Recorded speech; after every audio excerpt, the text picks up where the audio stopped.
Nelson நான் என்னெல்லாம் சொன்னாரோ அதில் பாதி தான் ஸ்டேஜில் சொன்னார், மீதி பாதியை நான் சொல்லலாமா வேணாமான்ற தயக்கத்திலே இருக்கேன்.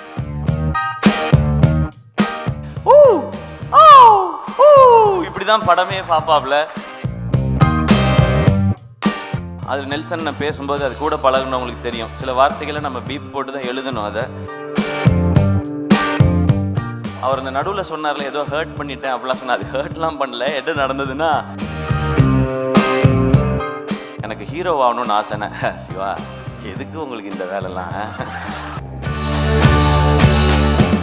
நான் ஹீரோ ஆன பிறகு இவருக்கு எங்கேயோ தோணி இருக்கு போல, இவரா சம்மந்தமே இல்லாமல் ஒரு 4 வருஷம் கழிச்சு அன்னைக்கு பேசுனது எதுவும் நீங்கள் மனசில் வச்சுக்காதீங்க. நீங்கள் எல்லாம் ஹீரோ ஆகக்கூடாது சிவா. நம்ம டான்ஸ் சதீஷ் இருக்கான் பார்த்தீங்களா, அவன் தான் ஹீரோ ஆகணும். இந்த மாதிரி வெளிப்படையாக பேசக்கூடிய சினிஷை நீங்கள் எப்படி ஹேண்டில் பண்ண போறீங்கன்றதான் உங்களுடைய சேலஞ்சாக இருக்கும்னு நினைக்கிறேன். இந்த வருஷம் 2 படம், அடுத்த வருஷம் 2 படம் அனௌன்ஸ் பண்ணுறோம். அதுக்கப்புறம் சீரீஸ் அனௌன்ஸ் பண்ணுறோம். இவன் எல்லாம் அனௌன்ஸ் பண்ணுறோன்னு மட்டும்தான் சொல்கிறான், எப்போ ரிலீஸ் பண்ணுறோன்னு சொல்கிறானா பாருன்றார் அவர். ஆக்சுவலாக எப்படிப்பட்ட உஷாரான ஆளுங்கிறதுக்கும் ஒரு பாயிண்ட் சொல்லிடுறேன். பார்க்கிங் படம் வந்து இன்னொரு ப்ரொடியூசரோட சுதனோட சேர்ந்து தான் அவர் பண்ணியிருக்காரு. அக்ரிமெண்ட் போடும்போது ஒருத்தன் என்ன கான்ஃபிடென்ஸ், என்ன உஷாராக இருந்தால் இந்த படத்துக்கு எந்த அவார்டு கிடைச்சாலும் நான் தான் போய் வாங்குவேன்னு ஒரு அக்ரிமெண்ட்டில் ஒரு பாயிண்ட் போட்டிருக்காங்கன்னா என்ன கான்ஃபிடென்ஸ் லெவல்னு பார்த்துக்குங்க. எந்த பேக்ரவுண்டும் இல்லாமல் இவ்வளோ பேரை சம்பாரிச்சிருக்கான்றது தான் சினிஷோட சக்ஸஸாக நான் பார்க்குறேன். இதில் சினிஷு திடீர்னு இட்டு கொடுத்துட்டான், நிறையா சம்பாதிச்சிட்டான், இந்த இதுக்கு போகணுமான்னு காண்டா கூட நாங்கள் சுற்றுறதுக்கு வாய்ப்பு இருக்குது. எல்லாருக்கும் வணக்கம், வாழ்த்துக்கள்.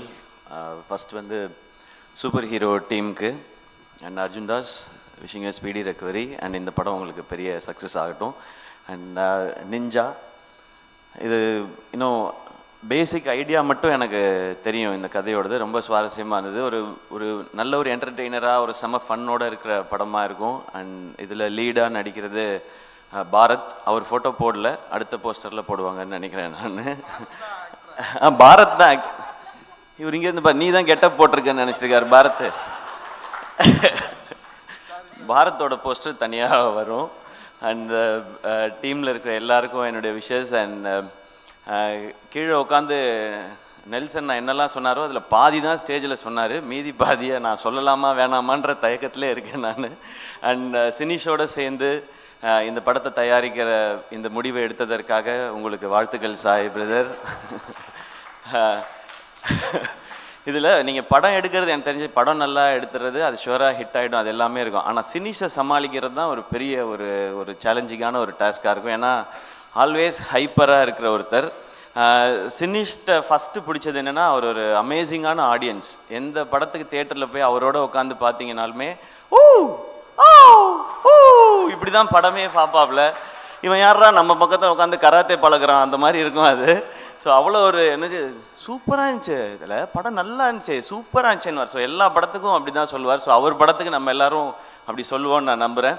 பட் சினிஷ்க்கும் எனக்குமான அது நட்புன்னு சொல்கிறதா இல்லை அந்த மோதல்ங்கிறதா என்னன்னு தெரியல. அது வந்து தொன்று தொட்டு பின்னாடி போகணும். நம்ம அப்போ ஆரம்பித்தது. நான் நெல்சன் நாட்டை வந்து அசிஸ்டன்ட் டைரக்டராக சேர்ந்த டைம் ஃபஸ்ட்டு நானும் நெல்சனாக வேட்டை மன்னன் கதை பண்ணும்போது எங்களுக்கு அப்போ ஆஃபீஸ் கிடையாது, ப்ரொடியூசர்லாம் ஃபிக்ஸ் ஆகல, ஹீரோவும் ஃபிக்ஸ் ஆகல. நாங்கள் மெரினா பீச்சில் போய் உட்காந்து அவர் சொல்லுவார் ஒன்று, அதில் வந்து நான் எழுதிட்டே இருக்கணும். அதில் நெல்சன் நான் பேசும்போது அது கூட பழகுனவங்களுக்கு தெரியும், சில வார்த்தைகளை நம்ம பீப் போட்டு தான் எழுதணும்.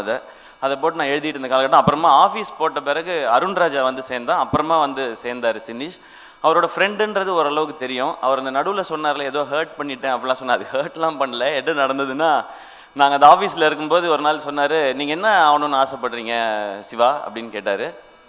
நான் சும்மா அப்போ எனக்கு ஹீரோ ஆகணுன்ற ஆசையே கிடையாது. நான் அப்போ வந்து டிவி பண்ணிகிட்டு இருந்தேன், வேட்டை மன்னனில் ஒரு அசிஸ்டன்ட் டைரக்டராக ஒர்க் பண்ணிட்டு இருந்தேன், ஒரு காமெடி ரோலும் பண்ணிகிட்டு இருந்தேன். சரி இருந்தாலும் வம்புல போன்னு சொல்லிட்டு நான் என்ன பண்ணேன், எனக்கு ஹீரோ ஆகணும்னு ஆசைனே. சிவா, எதுக்கு உங்களுக்கு இந்த வேலைலாம்? நீங்கள் உங்களுக்கு இந்த டைமிங் நல்லா வருது, அதனால அப்படியே அந்த சைடில் காமெடி ரோல் இந்த மாதிரி ஏதாவது ஒன்று ஆசைப்பட்டீங்கன்னா ஓகே. நான் சும்மா இல்லாமல் ஏன் நாங்கள்லாம் ஆகக்கூடாது பாருங்க, தேவையில்லாத வேலை பார்க்குறீங்க நீங்கள். சரி விடுவார்னு பார்த்தா விட மாட்டார். எங்களுக்கு லஞ்ச் பிரேக் விட்ட பிறகு சிவா இந்த ஹீரோலாம் உங்களுக்கு வேணாம், உங்களுக்கு செட் ஆகாது, நீங்கள் திரும்ப சொல்லிவிட்டு அதை நான் மறந்தே போயிட்டேன். நான் ஹீரோ ஆன பிறகு இவருக்கு எங்கேயோ தோணி இருக்கு போல, இவரா சம்மந்தமே இல்லாமல் ஒரு 4 வருஷம் கழிச்சு அன்னைக்கு பேசுனது எதுவும் நீங்கள் மனசில் வச்சுக்காதீங்க. நான் மறந்துட்டேன் அந்த மேட்டரே. அதுக்கப்புறம் இதெல்லாம் நடந்துச்சு. ஸோ அந்த காலகட்டத்தில் நடுவில் எல்லாரும் பிஸி ஆகிடுவோம்ல, அதில் நான் பேசாமல் இருந்தது இவர் மேலே கோபமாக இருக்கதா இன்னைய வரைக்கும் நினச்சிக்கிட்டு இருக்காரு, நான் ஹர்ட் பண்ணிட்டேன் அப்படின்னு சொல்லி. நீங்கள் ஹர்ட்லாம் பண்ணல, அப்போ எனக்கே ஐடியா இல்லை. அப்போ ஆக்சுவலாக நடுவில் என்ன சொன்னார்னா, சும்மா இல்லாமல் நீங்கள் எல்லாம் ஹீரோ ஆகக்கூடாது சிவா, நம்ம டான்ஸ் சதீஷ் இருக்கான் பார்த்தீங்களா, அவன் தான் ஹீரோ ஆகணும், நீங்கள் அவங்க கூட காமெடி நான் நடிகன்னு சம்மந்தமே இல்லாமல் அவரெல்லாம் கோர்த்து விட்டு இதுக்குள்ளே இந்த மாதிரி ஓப்பனாக பேசுவாப்புல. அதனால பல பேர்கிட்ட பிரச்சனையாக இருக்குது, பஞ்சாயத்தாக இருக்குது, நிறையா இருக்குது, இன்னமும் ஆகிட்டே தான் இருக்குது. இந்த மாதிரி வெளிப்படையாக பேசக்கூடிய சினிஷை நீங்கள் எப்படி ஹேண்டில் பண்ண போகிறீங்கன்றதான் உங்களுடைய சேலஞ்சாக இருக்கும்னு நினைக்கிறேன். பட் அவருக்கு ஒரு பேஷன். இப்போ கீழே இருக்கும்போது நான் நெல்சன்ட்ட சொன்னேன் 5, 6ன்னு போட்டிருக்கேன் என்னன்னு கேட்டார் அவர். இது 5th ப்ராஜெக்ட் 6th ப்ராஜெக்ட், இந்த மீதி 4 ப்ராஜெக்ட் என்ன நாங்கள் சொல்லவே மாட்டோம், ஸ்ட்ரெயிட்டாக 5, 6ன்னு போட்டுக்கிட்டான் அப்படின்னாரு. அதுக்கப்புறம் அவன் பேசும்போது இந்த வருஷம் 2 படம், அடுத்த வருஷம் 2 படம் அனௌன்ஸ் பண்ணுறோம், அதுக்கப்புறம் சீரீஸ் அனௌன்ஸ் பண்ணுறோம். இவன் எல்லாம் அனௌன்ஸ் பண்ணுறோன்னு மட்டும்தான் சொல்கிறான், எப்போ ரிலீஸ் பண்ணுறோன்னு சொல்கிறானா பாருன்றார் அவர். இப்படி தான் எங்கள் கான்வர்சேஷன் போயிருந்தது. பட் சினிஷ், உங்களுடைய எனர்ஜிக்கு நான் ஏன் சினிஷோட எனர்ஜின்னு சொல்கிறேன்னு ஒரு 40 வருஷமாக இருக்கார் இண்டஸ்ட்ரியில். நீங்கள் பார்த்துட்டு இப்போ தான் முடிச்சு புதுசாக வந்து ஃபஸ்ட் டைம் ட்ரை பண்ணுறாருன்னு ஒரு யங்ஸ்டர் ஒருத்தர் சினிமாவுக்குள்ளே வராரு, அவருக்கு சப்போர்ட் பண்ணணும் அப்படின்னு யூடியூப்பில் யாரும் கமெண்ட்லாம் போடாதீங்க. அவர் 40 வருஷம் ஆச்சு, அவர் ரொம்ப நாளாக இருக்கிறாரு. அண்ட் எல்லோரும் அவர் கூட ஒர்க் பண்ண எல்லாருமே இங்கே டைரக்டராக இருக்காங்க, சக்ஸஸ்ஃபுல் டைரக்டராக இருக்காங்க, நேஷ்னல் அவார்டு வின் பண்ணியிருக்கிறாங்க. இதை பற்றி நாங்கள் நிறையா பேசியிருக்கோம். எப்படி உங்களுக்கெல்லாம் டைரக்டர் ஆகணும்னு தோணுச்சுன்னா, சினிஷே டைரக்டர் ஆகிட்டான், நம்ம ஆக முடியாதான்னு சொல்லி தான் எங்களுக்கெல்லாம் ஒரு மோட்டிவேஷன் வந்துச்சு அப்படின்னு சொல்லி நான் சினிஷ்ட்டு கேட்பேன், சினிஷ் ஏன் இப்போல்லாம் நீங்கள் டைரக்ஷன் பண்ணுறதில்ல அப்படின்னா, பண்ணணுங்க அப்படின்னா. நான் விளையாட்டுக்கு கேட்டேன், சும்மா நீங்கள் சீரியஸாக தான் பண்ணிட்டாங்க. இப்போ ப்ரொடக்ஷன் நல்லா போயிட்டுருக்கு, பார்க்கிங் நல்லா பண்ணிட்டீங்க, சூப்பர்னு சொல்லி. ஆக்சுவலாக எப்படிப்பட்ட உஷாரான ஆளுங்கிறதுக்கும் ஒரு பாயிண்ட் சொல்லிடுறேன். பார்க்கிங் படம் இன்னொரு ப்ரொடியூசரோட சுதனோட சேர்ந்து தான் அவர் பண்ணியிருக்காரு. அக்ரிமெண்ட் போடும்போது ஒருத்தன் என்ன கான்ஃபிடென்ஸ், என்ன உஷாராக இருந்தால் இந்த படத்துக்கு எந்த அவார்டு கிடைச்சாலும் நான் தான் போய் வாங்குவேன்னு ஒரு அக்ரிமெண்ட்டில் ஒரு பாயிண்ட் போட்டிருக்காங்கன்னா என்ன கான்ஃபிடென்ஸ் லெவல்னு பார்த்துக்குங்க. அவ்வளோ ஒரு உஷாரான ஆள். ஸோ அவார்டையே அப்படி பண்ணி வாங்கிப்பாருன்னா பணத்தை எப்படி செட்டில்மெண்ட் வாங்குவாப்லன்றது உங்களுக்கு நல்லா தெரிஞ்சு. சினிஷ், எங்களுக்கு ரொம்ப சந்தோஷம் இந்த நிகழ்ச்சியில் வந்தது. இன்னொன்று, அவர் அவருக்கு பின்னாடி இண்டஸ்ட்ரியில் பின்னாடி ஆள் இருந்தோ இல்லை ப்ரொடியூசரோட பையனோ டைரக்டரோட பையனோ அதெல்லாம் கிடையவே கிடையாது. அவராக அந்த இண்டஸ்ட்ரியில் எப்படி நெல்சன் கூட காலேஜில் படித்து சினிமா மேலே இன்ட்ரெஸ்ட் அசிஸ்டன்ட் டைரக்டராக டைரக்டர் ஆகி அதுக்கப்புறம் ப்ரொடியூசர் ஆகி சக்ஸஸ்ஃபுல்லாகினா அவருக்கு ஒரு ஜேர்னி இருக்குது. எந்த பேக்ரவுண்டும் இல்லாமல் இவ்வளோ பேரை சம்பாரிச்சிருக்கான்றதான் சினிஷோட சக்ஸஸாக நான் பார்க்குறேன். இப்போ பார்க்கும்போது ரெடின்னு சொன்னார், 100 நாள் ஃபங்க்ஷன் மாதிரி இருக்குது இதுவே அப்படின்னாரு. கண்டிப்பாக அந்த மாதிரி ஃபங்க்ஷனும் இருக்கும். அப்போ எல்லோரும் சேர்ந்து இவ்வளோ பேரும் வருவோமான்னு தெரியல. சினிஷ் திடீர்னு இட்டு கொடுத்துட்டான், நிறையா சம்பாதிச்சிட்டான், இந்த இதுக்கு போகணுமான்னு காண்டா கூட நாங்கள் சுற்றுறதுக்கு வாய்ப்பு இருக்குது.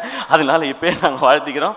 டெஃபினட்டாக இந்த படத்தோட கதை ஐடியா கேட்டப்போ இது எல்லாருக்கும் ப்ராஃபிட்டபுளாக ஆடியன்ஸை என்டர்டெயின் பண்ணுற ஒரு படமாக இருக்கும். நிஞ்சாக்கும் சூப்பர் ஹீரோக்கும் என்னுடைய வாழ்த்துக்கள். இந்த படத்தில் பங்கு பெற அனைவருக்கும் என்னுடைய வாழ்த்துக்கள். இந்த படம் சக்ஸஸ் ஆகட்டும். இந்த சக்ஸஸ் மீட்டில் திரும்ப நாங்கள் எல்லோரும் சந்திக்கிறோம். பார்ட்டி கொடுத்துருவீங்கல்ல? நான் ஒன்றும் பண்ண போகல, சைட் டிஷ் தான் சாப்பிட போகிறேன். தேங்க்யூ எல்லாருக்கும் நன்றி. வாழ்த்துக்கள் சினிஷ்.